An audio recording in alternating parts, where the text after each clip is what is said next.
Roku TV, Amazon Fire Stick TV, Facebook, and YouTube. Get all your sports news here first. The daily podcasts are Ken and Ken in the Morning, Lions Talk with Smoking Jeremy B, Wrestling Roundup, The Big Football Show, and more, Shield TV, Lions Villain Report, and Red Zone Rant.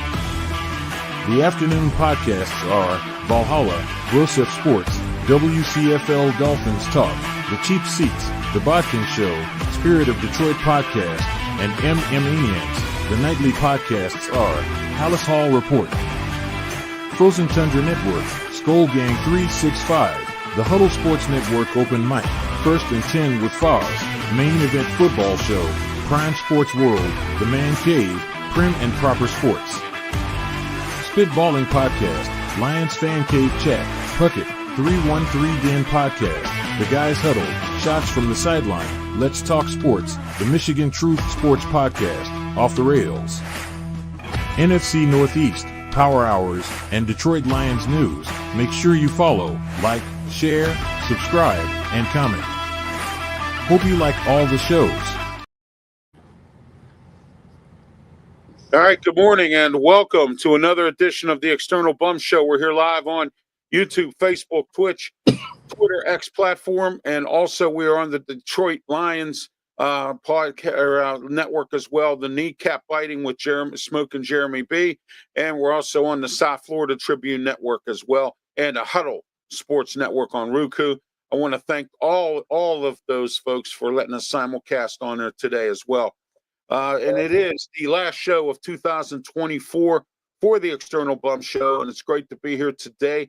My panel with me today, my co-hosts are Scott Morganroth from the South Florida Tribune and Smoke and Jeremy B from the Kneecap Lions, and also does some works with the South Florida Tribune as well. All right, guys, let's get started with our opening segment here, our opening thing. Scott, tell us a little bit about yourself, Motor City Mad Mouth here. Scott Morganroth, guys, a bunch of shows on the South Florida Tribune. Scott, good morning and welcome to the show. Good morning from Orlando, Florida, where the Pop-Tarts Bowl, Miami Hurricanes, Iowa State Cyclones, Battle of Storms in their own different way. Right here, looking forward to the game. I'll be at the stadium about 1:30, so it'll be a pretty good game to watch. Cam Ward out there. There'll be a lot of NFL scouts as well. Just let people know how they can reach us. They go to our website, www.southfloridatribune.com. Our YouTube is South Florida Tribune. Please subscribe to that. And Ralph will tell you that I have a book later on, Lessons from the Microphone.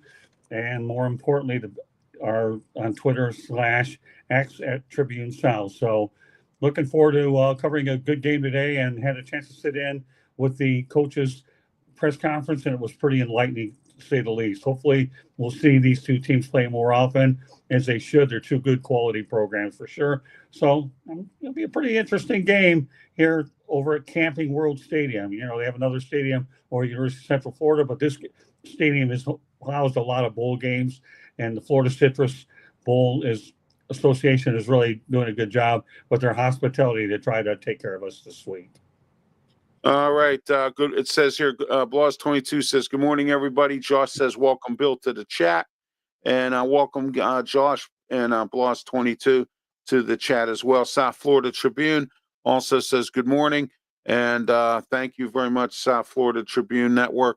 Candy Ebling, I want to thank her as well for the work that she does with this program, getting Scott on the air and getting everything put together so we can simulcast on the South Florida Tribune Network. Also, lots of good bums in the chat. Yes, absolutely. Sometimes that can be the case. And Paul, thank you for being part of it. Ralph, are you okay after the shooting? Yes, I am, Paul. Thank you so much for asking. I appreciate your concern and prayers. Yes, I am okay. My family did survive the shooting we had in our building yesterday at 6 o'clock in the morning. Pittsburgh police were trying to execute a warrant for a guy who had a gun in the building. He was a felon. He wasn't supposed to have the gun. And they were trying to execute the warrant. He shot at the police. They had to bring in the SWAT team. They tried to negotiate with him with no success. So he ended up shooting at the SWAT team. So SWAT shot back.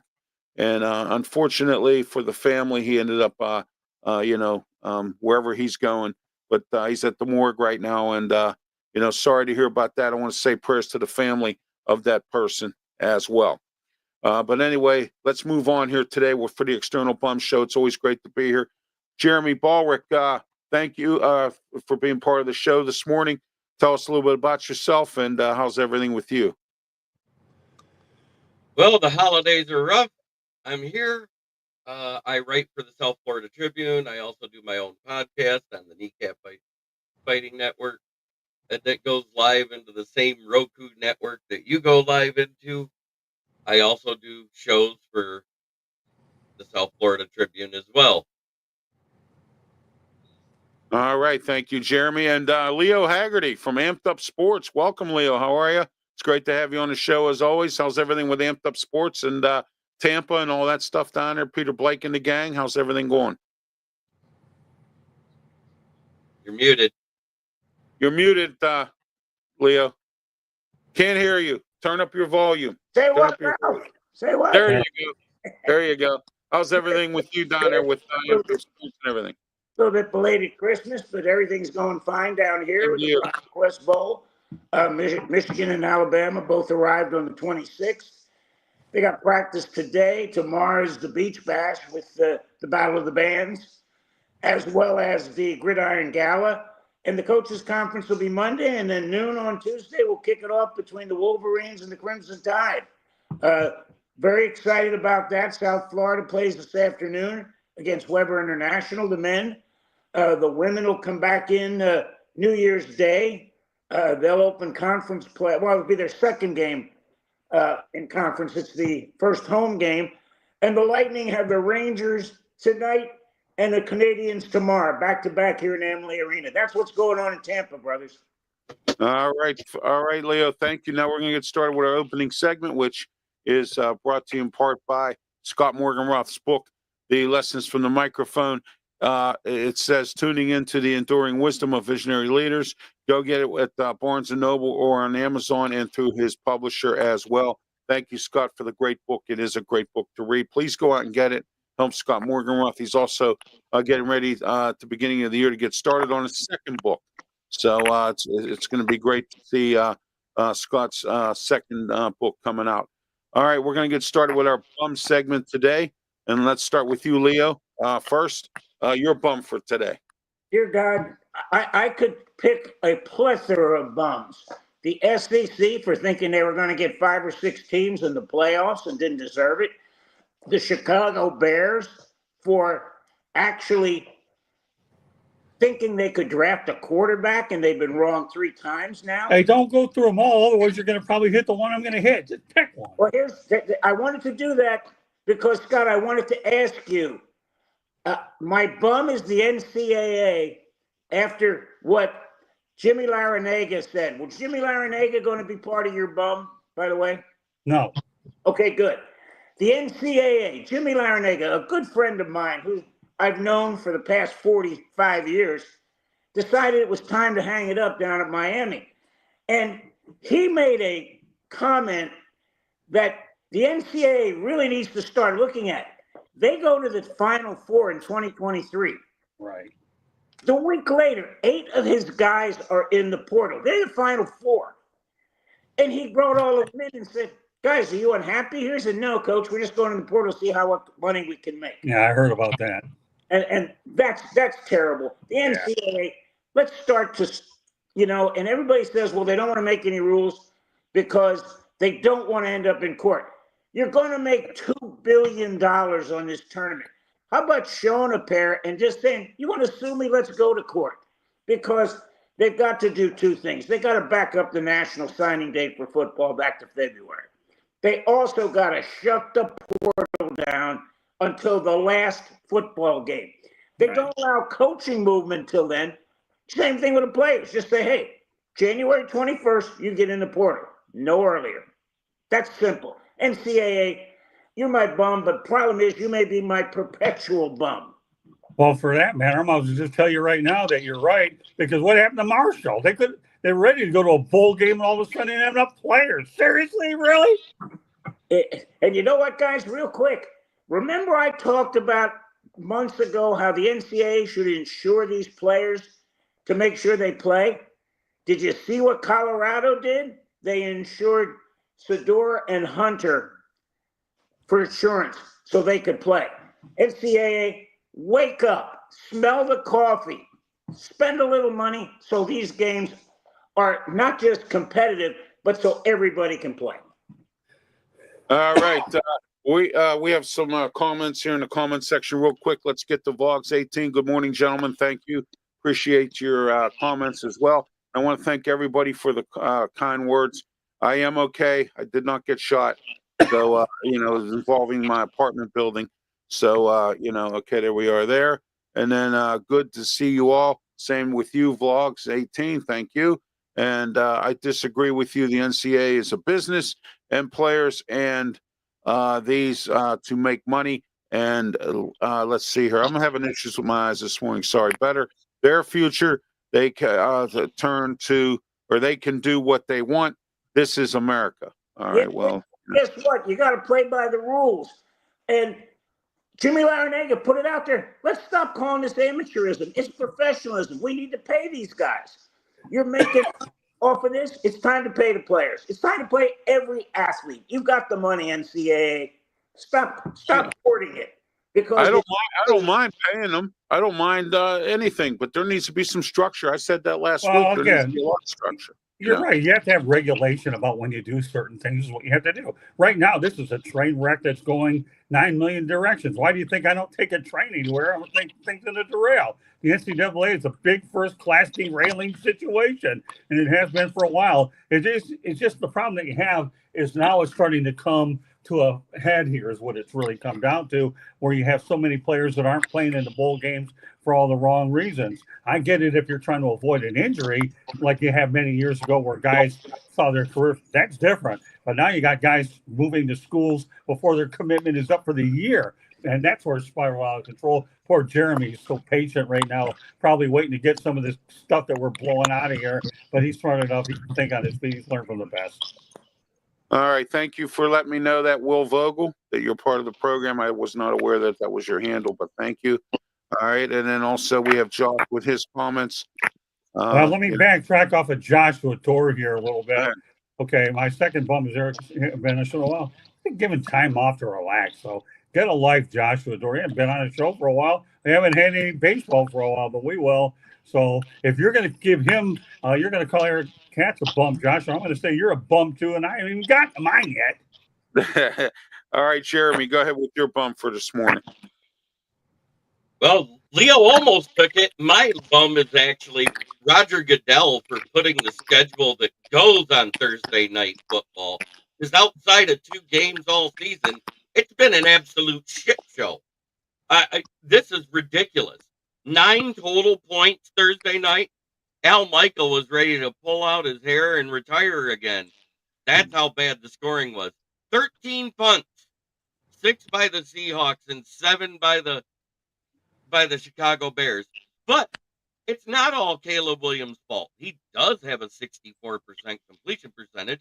He has thrown over 3,000 yards as a rookie for the first time in Chicago Bears history. Hallelujah. They might have found a quarterback. They just need to find a few things, and they might get close.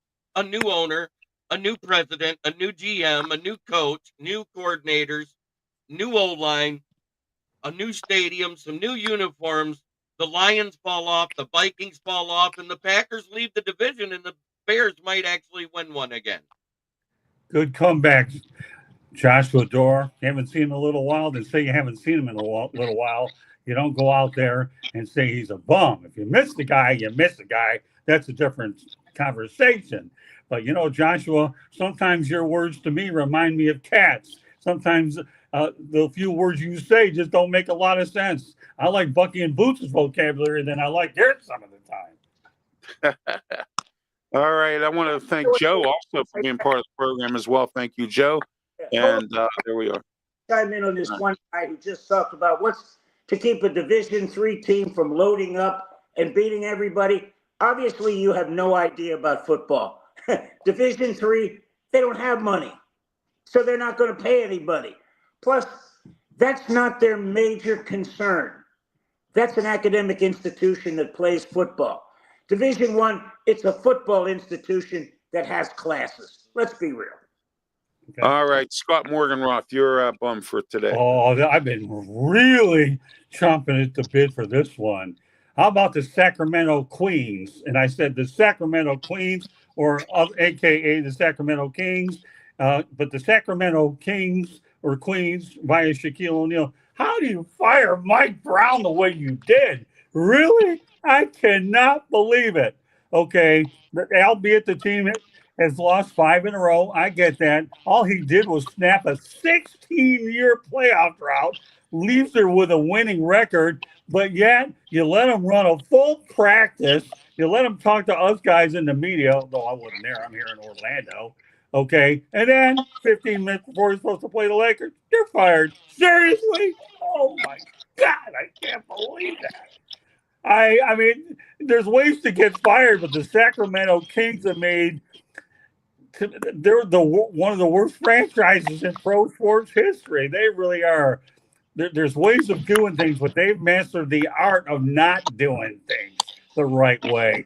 Mike Brown's a good coach. He really is. To break that drought in Sacramento, and let me tell you, I've been to Sacramento and I've seen a couple of games at their past stadiums. Those are good fans there, and they're backing Mike Brown, because of the way things were handled. He's a good coach. I think they're a little premature on the firing, but every team has a right to go ahead and fire a guy when they feel the need to do it. But there's class and then there's the other, and you just don't do it that way. I can't stomach that. But when I heard that last night, I knew you guys were going to. Number one, Leo doesn't have NBA, in Tampa, so I wasn't worried about that. Jeremy likes to talk a lot of football, although he's become more versatile. But I didn't think Jeremy would go to the extreme to go to Sacramento and to talk about Mike Brown. But the reality is the Sacramento Queens blew it. They really, really did. That was just bad. Mike Brown will land pretty quick. And if you can win in Sacramento, you can win anywhere. All right. My bums today are both head coaches for Pittsburgh, one for the Mike Tomlin for the Steelers and Pat Narduzzi for Pitt. Some of the coaching decisions that both of these coaches have made, and they have tenure, 18 years for Mike Tomlin, 10 years for Pat Narduzzi, and you make boneheaded, stupid decisions in the last 2 days. And then on top of that, the Steelers have a 3-game losing streak. Players are pointing a finger at each other, saying somebody's not doing their job and things like that. It's getting out of control. Steelers need to win against Cincinnati coming up on January 5. If they don't, I think this season's over, even if they go into a one playoff game. I think the season's pretty much over for them. Pitt Panthers, on the other hand, Pat Narduzzi made it a 6-game losing streak by losing this bowl game. It shouldn't have went into 6 overtimes. He had an opportunity to score again and decided to let his defense try to stop Toledo, which they couldn't do to begin with. And then number 2 for Toledo, Van Noy or Vander Ross or whatever his name was there, kept on catching the ball everywhere. Pitt couldn't defend him, and it was just a bad game that shouldn't have went into 6 overtimes. Pitt could have had that game where they needed to do, and they made some bad coaching decisions. But I will give Pitt credit for one thing. They did fight in this game, and they had a freshman quarterback that we can look at for next year as well. But my 2 bums are both coaches, Pat Narduzzi and Mike Tomlin. All right, and that's my bums for today. Brought to you in part by Scott Morganroth's book, the bum segment called Lessons from the Microphone, Enduring Wisdom and Visionary Leaders. Please get it at Barnes & Noble or on Amazon or in Scott's publisher as well. Also, we are in the Mata Heating and Air Conditioning Studios, 724-2010-500. We're in 808 Studios up here in the Allentown section of the city of Pittsburgh. If we don't get shot, and we're safe up here, but that's where we are here. And 724-2010-500. Mata Heating and Air Conditioning, snow melt. They offer UV lighting and a whole lot more. Give them a call today. Tell them Ralph Williams sent you. All right, our next segment is brought to you in part by Robin Campbell Insurance Farmers, Bristol West Insurance, 412-366-3399. Call Robin today for some great insurance, for all your insurance needs. All right, call Robin today. All right, let's get back to the comment section before we start our next segment here. We have plenty of them. So let's get started here. All right, it says, can I make myself a bum? Well, we'll take that off of there. All right, let's see what we got from Joe. Please let L. Michaels retire. Yes, absolutely. I believe that could be the case. All right, I've got to go back to work. God bless you all. Thank you very much, Will Vogel. Will, have yourself a Happy New Year. I hope you had a Merry Christmas. And everyone else as well that's watching today and also in our comment section. Detroit Grit, nice shirt there, Smokey. And also we have, let's see what else we got here. Some more from Bloss 22. That was one of my bums. And then on top of that there, let's see, my bum is sending, Never mind. That's all right. Goody. It's called TMI. All right, never mind. Hootie. What's up? What's up, Patty? Patty, what's up to you? Thank you for being part of the program as always. Was 22. How did none of my bums get mentioned? Oh, so there you go. Life happens. Oh well, my goodness. Come up with one that's worth being mentioned. When the comments come in that fast, they get missed. How's That's that? it. You're exactly right. Thank you. And all right, let's get started with our segment here. We had a couple deaths this week. Ricky Henderson, a great baseball player, did a lot for baseball, and a Hall of Famer as well, or soon to be if he's not already. And Greg Gumbel, what a great announcer Greg Gumbel was, very thorough about what he did. We'll start with you, Scott. Your thoughts on both Ricky Henderson and Greg Gumbel. Ricky Henderson missed 5 days before his 66th birthday, born on December 25th. A shame. Greatest base fielder of all time. Definitely going to be missed. What else is there going to say? He meant a lot to baseball. He could hit home runs. And he was just a type of guy that, he's one of the few teams that the Tigers he didn't play for. But anybody that knows anything about Ricky, his affection for Oakland, Billy Martin, the Yankees, it's just hard to believe that you lose so many of these. And yet you have 365 days. Let's wait a little bit to 2025 to lose a few. We're losing too many in 24. But what can you say about Ricky Henderson? 65, 5 days short of 66. And that's even still too young. As far as Greg Gumbel, the ultimate professional. Started with ESPN, absolutely. Did some great stuff with CBS. Just from what people have told me, he's a super nice guy. As for his brother Bryant, I've heard an arrogant side of him, but Greg, from what people have told me, he's a nice guy and a true class professional. You hate to see them both go. Greg battled cancer, and anytime you're dealing with cancer, it's tough. It really is. So rest in peace, Greg. All right, let's talk. Jeremy, your thoughts. Greg Gumbel and Ricky Henderson. Greg Gumbel was a pioneer in the whole announcing industry. His show Inside the NFL on HBO and Inside Sports, he did 2 shows a week. One he did just before the NFL week started. One he did after the weekend was over, when he covered everything on Tuesdays. I remember watching him growing up. I think a young adult, I should say, because HBO became bigger in the 90s, I think it was. So then you go on to Ricky Henderson, the greatest base stealer to ever walk the face of the earth, not named Lou Brock. Let's get it right here, because there were some good ones too, but Ricky Henderson was the first one that was more aloof than most of the batters that were divas in the major leagues. Always referred to himself in the third person in his interviews. Well, Ricky thinks we should do this. Remember those conversations, Scott, when he would do his interviews? Yeah. And he was a character. He had fun. And he played the game as hard as he could until he couldn't. And rest in peace to both of them. Class act. 2 heavy hitters this week, too. Oh, yeah, absolutely. Giants. We're talking Giants, man. Gumbel, Greg Gumbel, Ricky Henderson. I mean, and I used to love watching Ricky Henderson, Billy Martin together. I used to like Ricky Henderson when he used to steal all those bases. I mean, he was one of the kings of doing that, and that was, he broke Ty Cobb's record. That pained me, but if you're going to break a record, Ty Cobb's, at least let it be Ricky Henderson that did. Although I got to ask you guys a hypothetical: can you imagine how many bases he would steal with a bigger base pass now in today's game? Makes you wonder a little bit, right? In the time clock, Huh? And the time clock, the pitch clock, That with too. not only being Yeah. able to throw over twice Yeah, per batter. I agree. Ricky Henderson would probably have 120 stolen bases in a single season. Oh, I say 120 stolen bases by August. All right, I He want to was welcome. that good.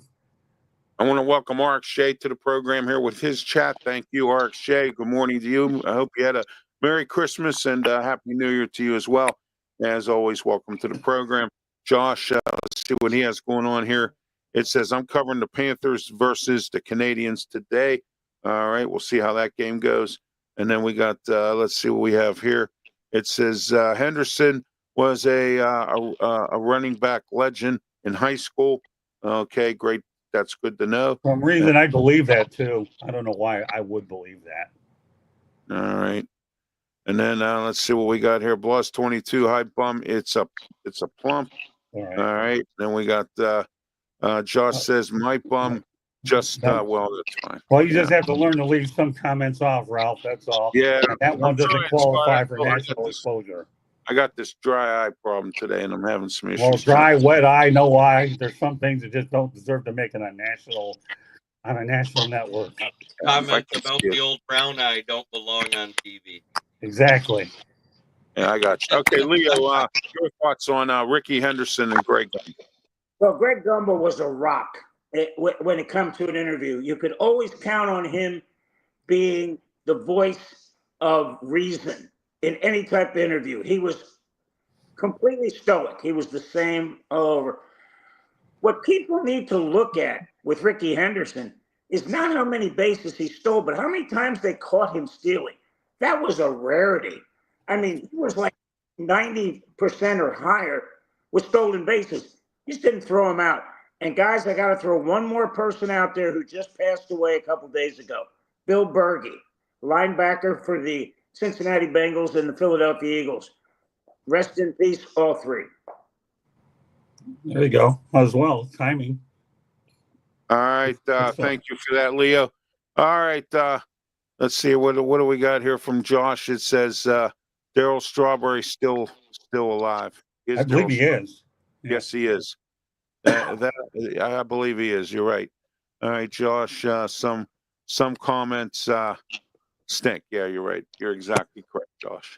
All right. Literally and figuratively, they stink. Oh yeah, absolutely. All right. This next segment brought to you by.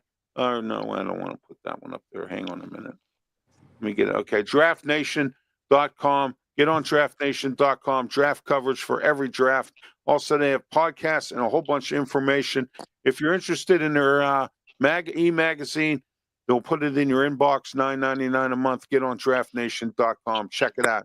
Best draft information all around. All right, for every type of draft, hockey, basketball, and especially the NFL. So, all right, okay. Now let's talk about. Let's get into our main topic today, and then we'll get into our final segment. Our main topic today is I want everybody to tell me every team in the NFL that has had a bust for a draft in the draft at quarterback at number one, or any kind of bust of a quarterback.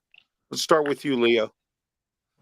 Well, I'm going to go back because I'm comparing Caleb Williams to what's happening to him, to what the Washington Redskins did to Heath Schuler coming out of Tennessee, fifth pick in the draft.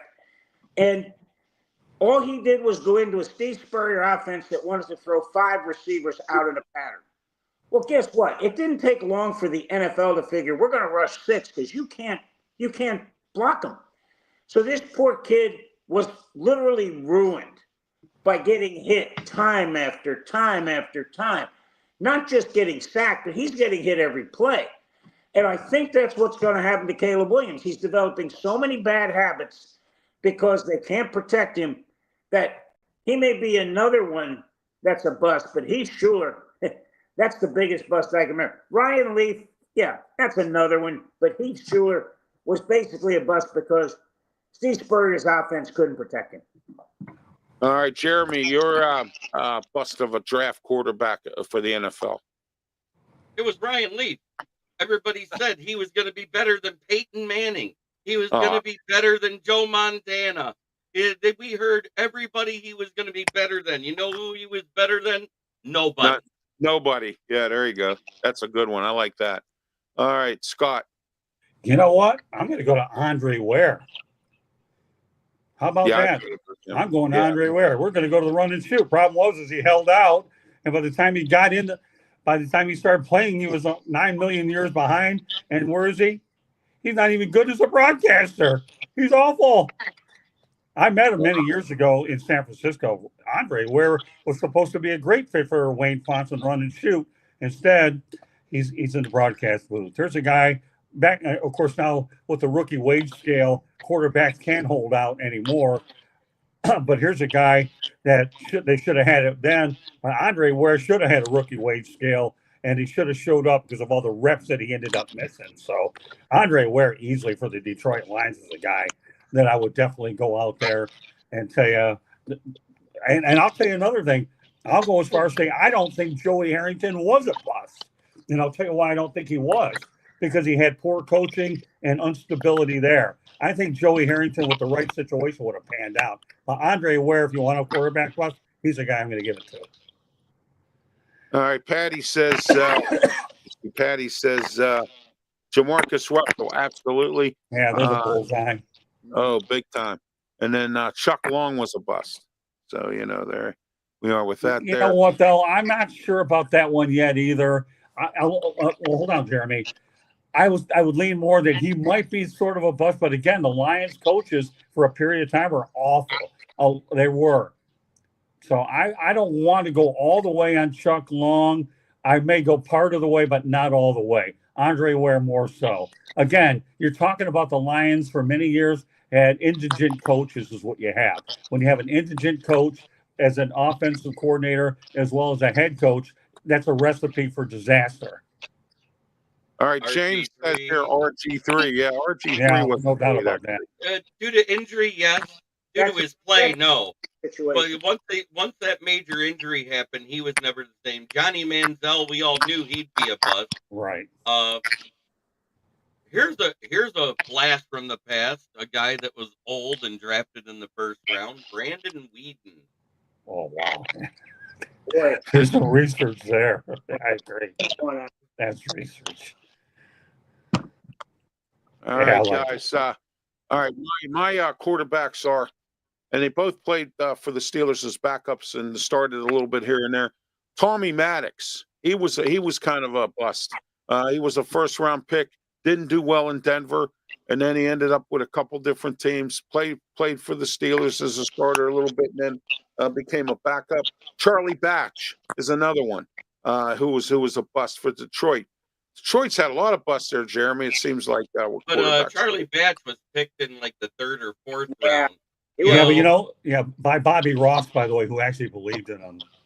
Right.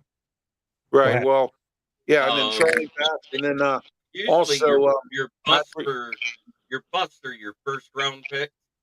Which, let's face it, NFL history, quarterbacks bust at a 68% rate in the first round. Odds are most of them will bust. I agree. Boy, you nailed that one. You really do. I've said this before, and I'll say this to you now. I don't believe, in my opinion, that you're going to get a franchise quarterback necessarily in the first round. Go rounds 2 through 7 or 8, whatever, and you're going to get your franchise quarterback. You don't need to go in the first round to get it. That's what so many people have it all messed up. Tell me Joe Montana in the 3rd round. Give me a break. Tom Brady, we all know about that one. How many of them really pan out in the first round, depending on the situation? I'm praying, and I don't pray much, okay? But I'll be watching this guy in a few hours that Cam Ward ends up in the right situation so he doesn't enter into that conversation because this guy's a great quarterback. Yeah, you hit the nail on the head. It's got to be, and Jeremy, you're going to chime in the same thing. It's got to be the right situation, right, Jeremy? Right. Well, number one, the reason why most first-round quarterbacks fail is their pick numbers 1 through 10. Exactly.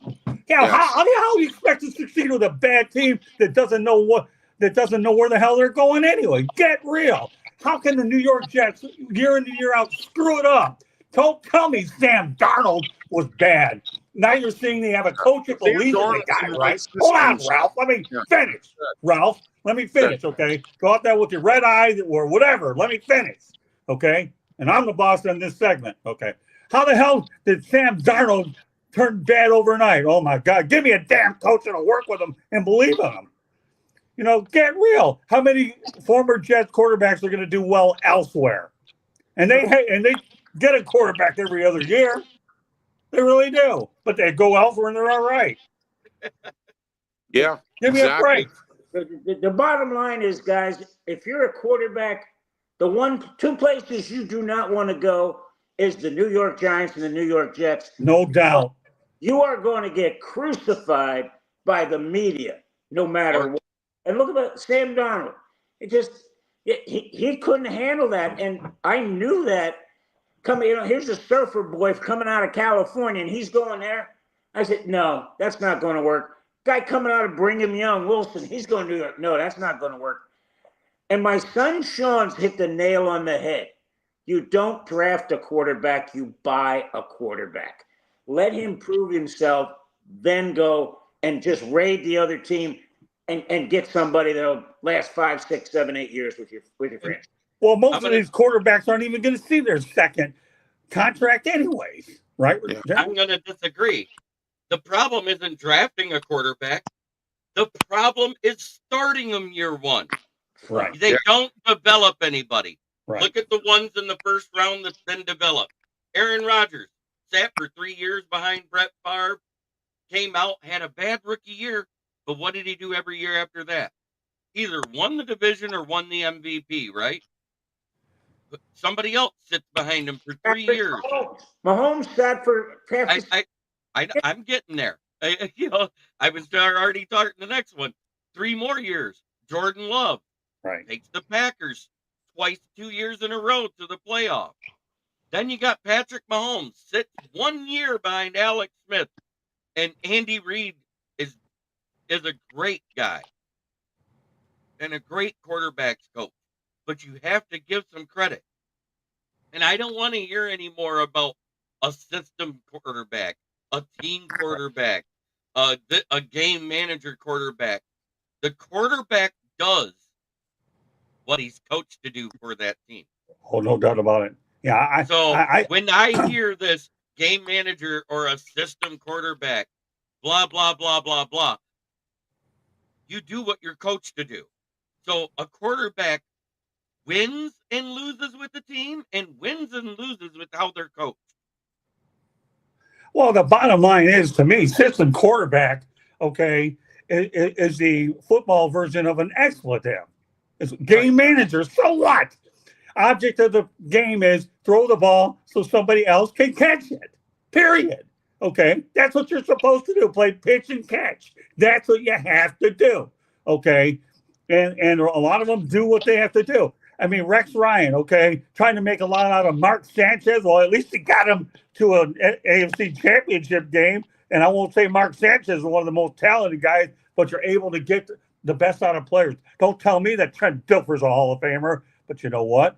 If you're in the right situation with the right coaching staff, you can make a lot out of nothing and hope they have a good enough defense to go out there and hold the opposition so these average quarterbacks become a little better than average. And some of them actually turn out to be MVPs in the Super Bowl. Well, you're right. Game manager, system quarterback, I'm not buying it.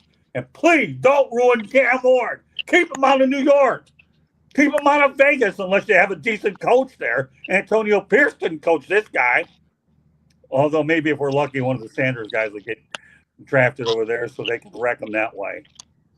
Shedeur Sanders, I think that's what they want him to do anyways, right? Go figure. Oh, yeah. Well, you know what, though, Scott? Cam Ward could pull John Elway and say, I don't want to go there.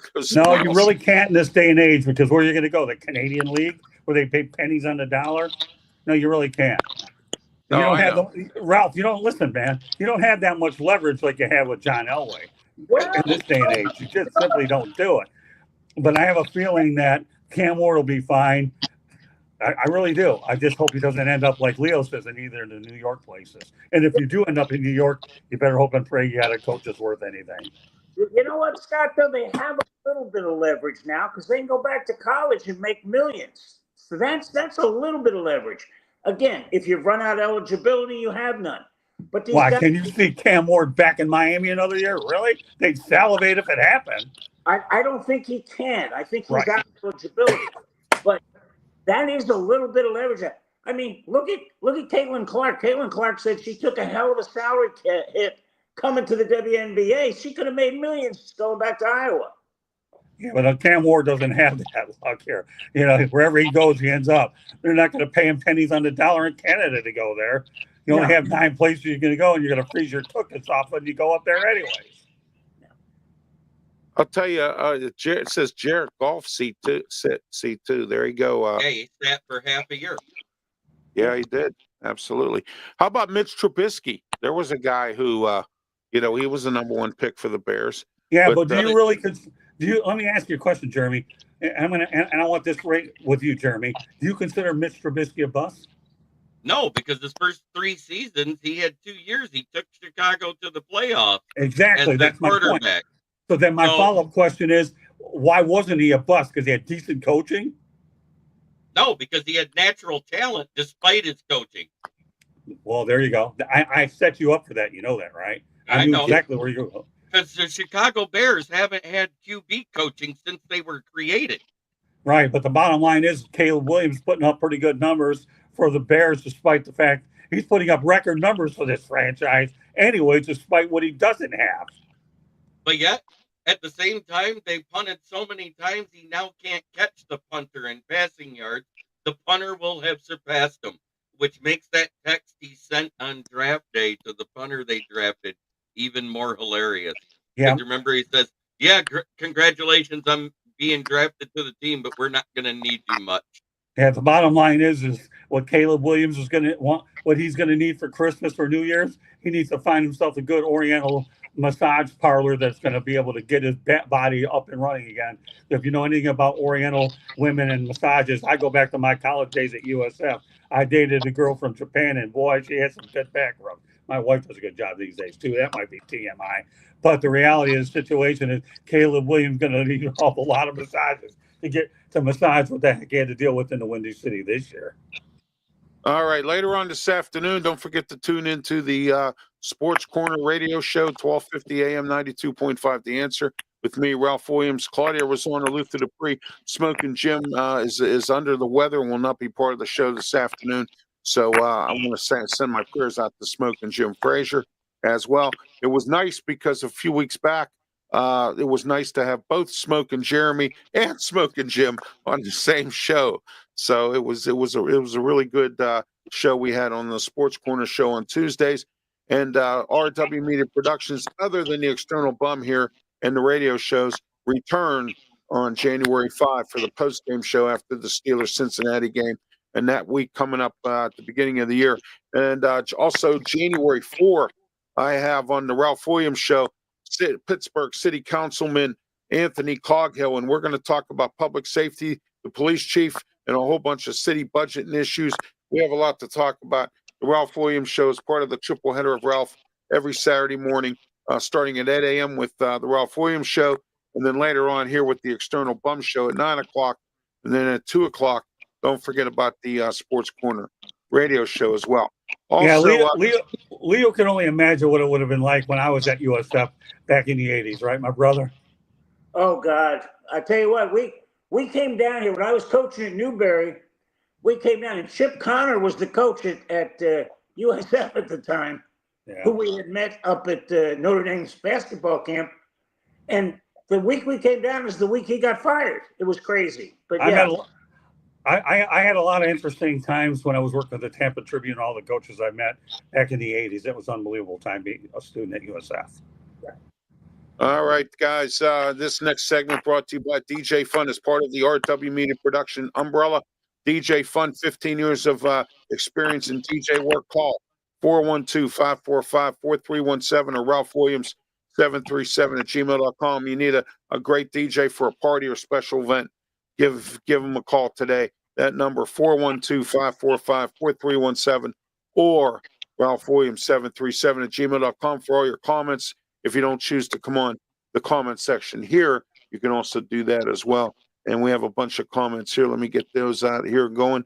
Let me see where we are here. All right, let's start with this one here, I guess.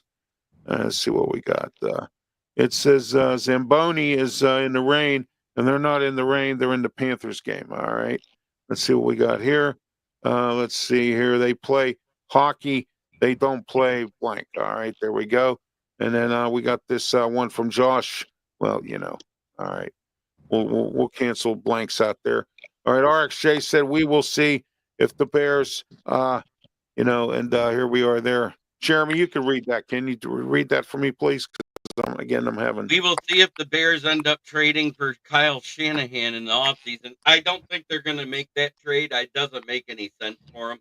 I think what makes more sense is to actually sell the team. I wasn't joking. They need to sell the team. Virginia McCaskey and Davis Warren, the president of football operations, have proven they can't pick a coach to save their franchise, to save their proverbial behind. Right.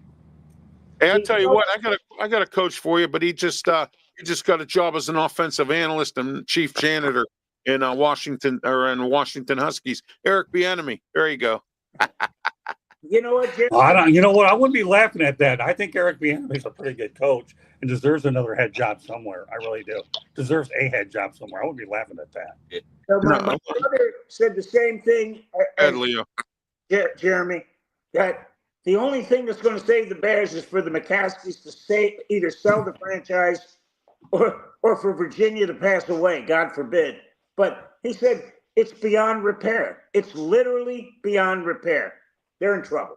Hey, Blows, you wouldn't know what a TMI stood for if I told you to 10 million times backwards, sideways, and frontwards. I mean, these guys talk about stuff coming out their bum the whole show.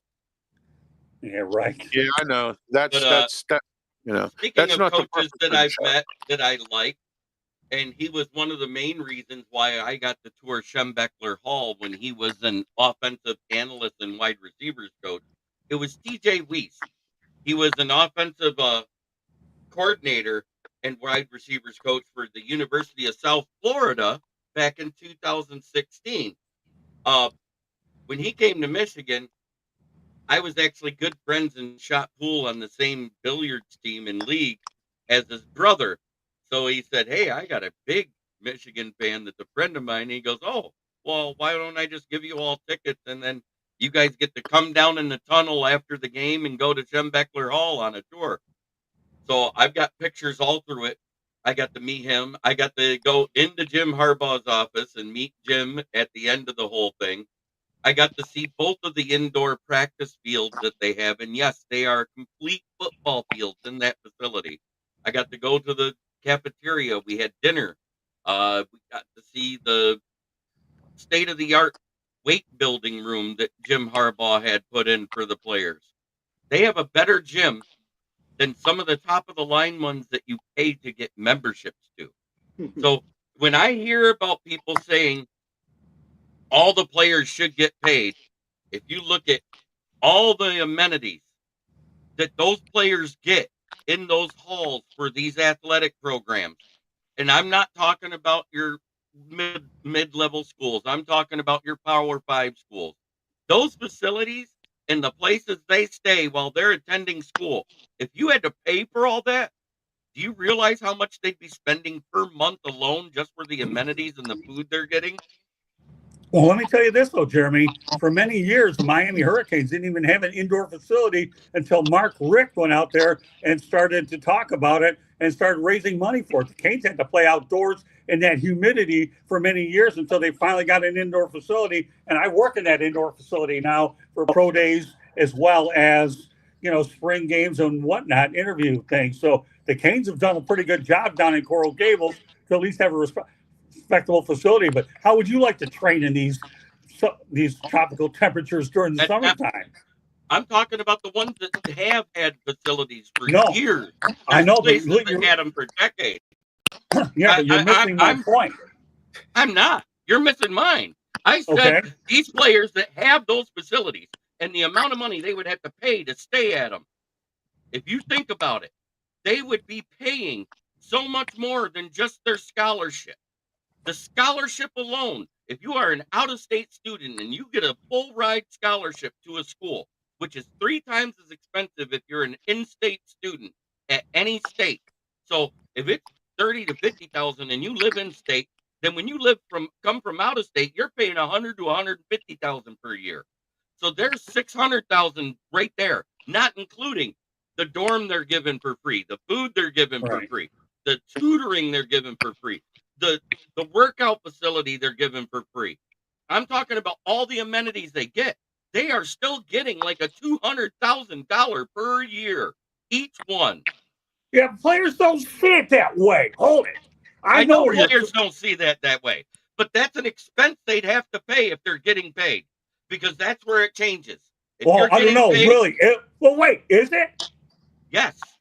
Really? Yes, 100%. If you're getting paid, then you shouldn't get a scholarship. You shouldn't get any free rides. Well, then you know what? I think you should be the president of the NCAA then. I think you should. I think you should. You got all the goddamn answers about what it used to be. It ain't the case, bro. For many, many years it hasn't. Yeah, of course. Wait, let me finish, okay? You had your thing. Now I got mine, okay? I understand that you should pay this, you should pay that, you should pay that, but there's perception and there's reality. The bottom line is this is a system of entitlement, okay? That's how it's always been. And obviously you have the haves and the have-nots, okay? I get that. But the bottom line is, yeah, I also paid out-of-state fees many years before I ended up qualifying for in-state fees in Florida too. And at that time, USF didn't even have a football team. Our homecoming was basketball. So I get your point that they should go out there and say they should be paying. The bottom line is, if we don't have these facilities, we're not going to go anyways. We're going to go the best way where we could get trained, okay, so that we could go to the next level. I've dealt with enough coaches where they have to sell their facilities. For many years, you take it to college basketball. How the hell did Michigan State sell Jennison Fieldhouse, okay, till they got the Breslin Center? Guess what? Magic Johnson came out of Breslin, out of Jennison Fieldhouse. So I know where you're coming from with the football guys, that if you're out of state and all that, but the bottom line is a player generally takes a visit. If they like where they're going to go, fine. I've dealt with a poor FAU baseball stadium, which is garbage, okay? And how the hell they win there is anybody's goddamn guess. It really is, but they do. I know where you're coming from. I get it. I'm not saying you're totally wrong. The bottom line is that what players' minds think and what they are deliver is another story. Miami Jet finally got a facility, and look what you had coming out here. But they had 5 national championships before they had this goddamn facility. But at the same time, you're talking about apples to oranges, NFL and NCAA. I'm saying if you're going to make every player in the NCAA pay, then they have to pay for everything they get to. That's where I'm at. Because guess what? The only thing that you're required to get if you are an employee is a uniform and the equipment to do the job, correct? Yes, right. Exactly. Yeah, but you're asking this. You know what you're doing? No, you're asking Josh. Let me finish. You're asking Josh Trudor to say something intelligent sports-wise. He ain't going to tell it. He isn't. Right? I'm just kidding with the guy. No, I'm kidding with you, Jeremy. After all, 'tis the season to be kidding and having funny, right? Okay, I know. This was all about entitlement. They should pay. There's no question about they should pay. I didn't say they shouldn't pay, but at the same time, if they're getting paid to play that goddamn sport like a professional athlete, when they become a professional athlete, their scholarship is revoked. If they want to finish their scholarship and they came out early, what do they have to do? Pay out of fucking pocket. So if you're getting paid to play the sport while you're in college, you don't get a scholarship. You pay to pay for it. Good luck. You pay for it. That's what it should be. And 100%. Because if I can't afford to go to fucking college, unless I make that kind of money, guess what? Then they should pay for it. Good luck. But you know the key word that you said in that exchange, Jeremy? Keep drinking that Mountain Dew, bro, huh? Should. There you go. Bingo, you got that one right. Should. Spell that one frontward, sideways, and backwards. Should. But it ain't happening. Welcome to 2025, brother. All right, here in Pittsburgh, here at some of the universities, I think just about all of them, they have a contract with the bus company, and they get a free bus pass. So you can use your student ID, get on the bus. That's part of an incentive. And they also, Robert Morris gives out credit cards because when I used to work at a Steak and Shake, they used to come in. It was nearby Robert Morris University, and they would have their own credit cards, and they could go buy groceries and stuff, and they put it. But that's part of their tuition as well. There are some incentives of some things. All right, let's get in our last segment, and that's the local segment. We go around the panel here and see what's going on locally in their area in sports. But first, we have to pay some bills. Mata Heating and Air Conditioning Studios here at 808 Studios in the Allentown section of the city of Pittsburgh, 724-201-0500. Mata Heating and Air Conditioning. All right. This segment's brought to you by the Steel City Yellow Jackets, our ABA basketball team. They happen to play up here in Allentown on Climax Street at the Community Center. Check out their website, steelcityyellowjackets.com. All right. Let's get into our local segment. Leo, we'll start with you, local. Well, let's start with today. We've got USF basketball. The men's are playing Weber International. That's today. They're going to play then again, open up the season with Charlotte, the AAC season. And that's going to be on New Year's Eve at 3 o'clock. A little bit of conflict that with what else is going on. That's the ReliaQuest Bowl with Michigan and Alabama. We also have hockey tonight and tomorrow. The Rangers in town today and the Canadians tomorrow. Women's basketball, they're going to get back at it on New Year's Day. They're going to play their second conference game. They go on the road first. And the Bucks, they're going to host tomorrow the Carolina Panthers. They're in a dogfight, as Ralph would say, for the NFC South with Atlanta right now.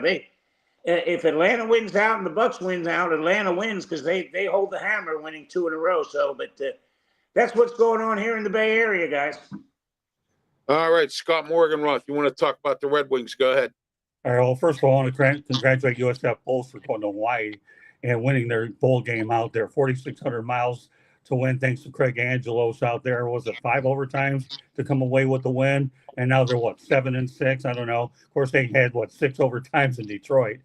And you know what, Jeremy? I love getting in spirited conversations with you. That's what keeps me going at the age of 62, brother. As far as the Red Wings, they made their worst move their most obvious move became a reality, getting rid of Derek Lalonde. I don't know why he was hired in the first place. Hallelujah, I guess, going into the new year. I don't know if Todd McClellan's a miracle worker that they need, but he's an upgrade. He's won a lot of hockey games, won a cup with Mike Babcock. Was Joel Quenneville out there? I'm sure Steve Yzerman probably talked to him and came to the conclusion that McClellan was the right hiring. That's why I went out there and wore this Red Wing shirt, because Joshua Dorr reminded me a little bit of Ray Charles. He was blind. He didn't see it and didn't bother to mention it. He's too busy worried about whether Tarasenko is going to get traded back to the Panthers. So as far as I'm concerned, I wish Todd McClellan well. I hope it's not too late. And again, you can go out there and make up a lot of ground with a decent hot streak. Concentrate on winning a couple of games to give Todd McClellan an opportunity to go out there and get this situation right. I'm looking forward to the game with Cam Ward later on, right down the road here at Camping World Stadium.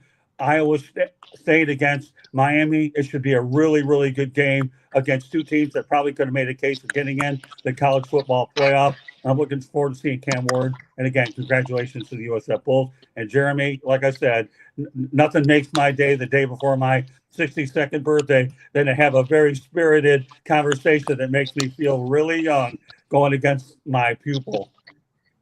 All right. Thank you for that, Scott. And Lost 22 says, great show. Thank you so much for that as well. And I also want to thank everyone here in the chat room today who's made their comments. We have several of them, and I want to thank everyone for watching, that is watching on all the networks that we're on today as well. All right, Jeremy, go ahead with your local. My local is, well, let's see. The Tigers made a move. They hired another guy that has a mediocre bat and a horrible glove to play second base, move Kolke to first base, and say, we'll figure it out with Torkelson. Still haven't signed Tariq Skubal to a lengthy contract, nor have they finished their deal to get Alex Brigman in Detroit. What the hell are you doing, Chris Ilitch? Open up the checkbook and get some things fucking done for Scott Harris. And the Lions head to San Francisco. to try and make it 14-2 because this is a revenge game that Dan Campbell had circled. And if you don't think these guys are going to be playing harder than they did versus the Packers, you're confused. Look what we did to the Dallas Cowboys as a revenge game. Bullseye, Jeremy, on both of those, pal. That's a bullseye. Twice. All right, good for you, Joe. Coffee time. Starbucks is on strike, so I hope you're making some Maxwell House or something, or Folgers or whatever. So. Do you drink coffee, Ralph? No, I do not. Well, that shows you how much you know about it. Yeah, I do not. I do not drink coffee. My mom drinks a lot of coffee, but I don't. I woke up too late to make a cup of coffee. So yeah, that's right, Jeremy. Hey, raise it up there, Jeremy. Not a regulated show. Raise it there. There we go. Yeah, but guess what's coming next? That's getting filled with coffee. Is your diet? Yours is a diet, though. Yours is a regular. No, stuff, right? mine is the leaded. Yeah, okay. Well, mine's unleaded. You but drink that's unleaded, I drink leaded. And either way, we're still wild. Go figure. Okay, guys. My local Pittsburgh Penguins play tonight against the New York Islanders up in Long Island. The Penguins have been another roller coaster season, but the roller coaster has been pretty decent. They're winning one game, losing one game. They're not winning one game, losing 10 like they have in the past. And it seems like the Penguins are at the 500 level, which is better than being last or whatever.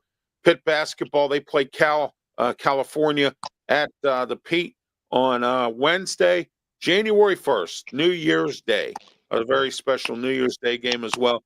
And I want to send some kudos out to the Pitt women's volleyball team who made an attempt to try to win the national championship, and they came up short. But they had a great season. In Penn State, I want to say congrats to their women's volleyball team for their national championship win as well. So, that's my local here.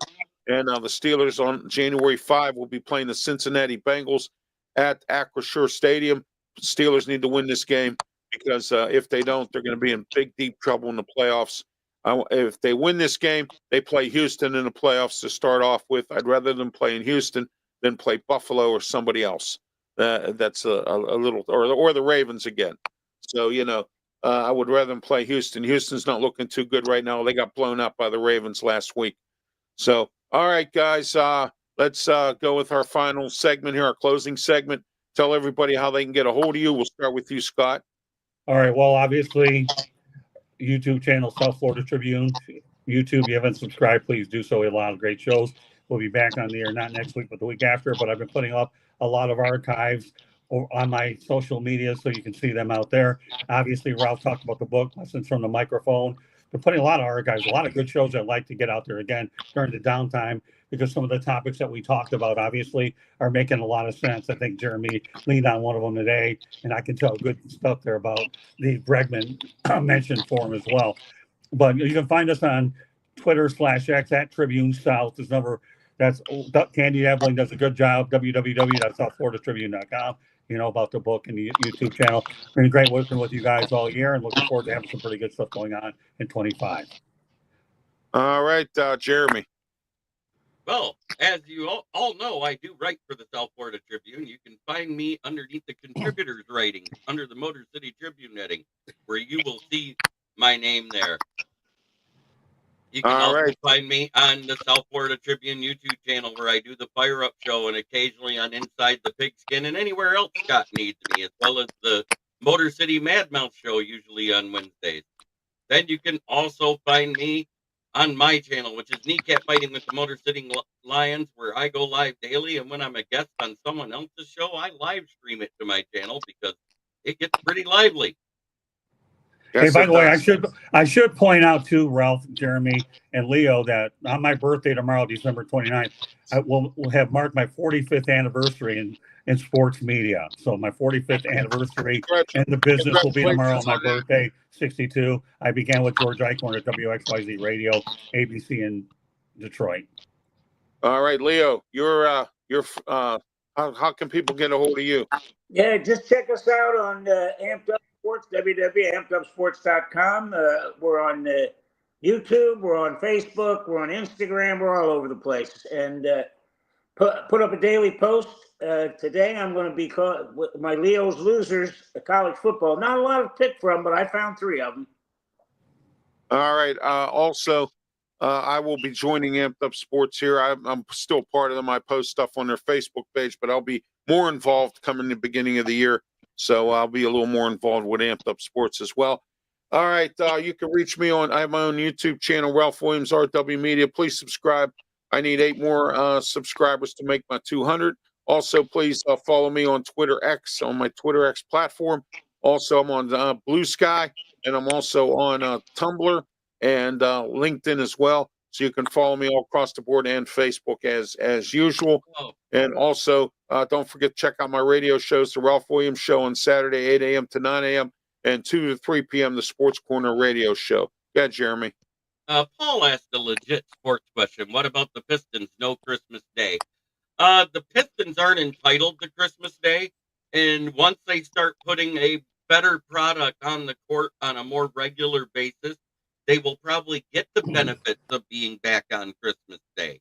Well, But let me go ahead and add to that. I'm glad you brought that up. Many years ago, I saw the Pistons play on Christmas Day at the Orlando Arena, where I am in Orlando now, and had a chance to have lunch with Brent Musburger. And the Pistons back, I've seen some of their Christmas Day games, and they were pretty good. And yeah, you're right. You only get on Christmas Day if you're entitled to, but the way the NFL blowing them out of water between the NBA and the NFL. there might not be an NBA on Christmas Day Exactly. anymore. But I remember Christmas Day. I covered some Christmas Day games when the Pistons were on, and here I am. It's funny how he mentions it. Ironically, in an area that I happen to be in today, covering a game right down the road from the old arena that was demolished. All right. Also, you can catch me on Wednesdays on the Kneecap Fighting Network. We do an NFL roundtable.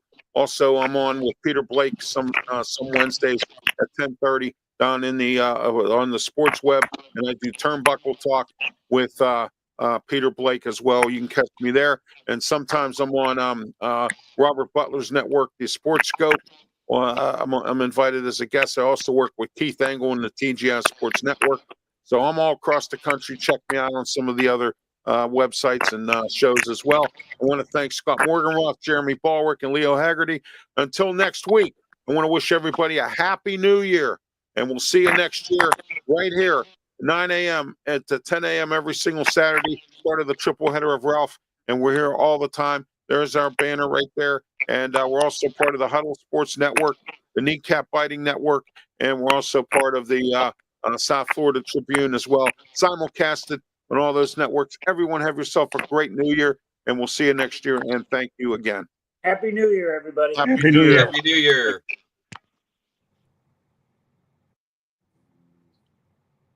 You didn't even wait for the outro this time. Yeah, well, I'm getting there, Jeremy. No, I know.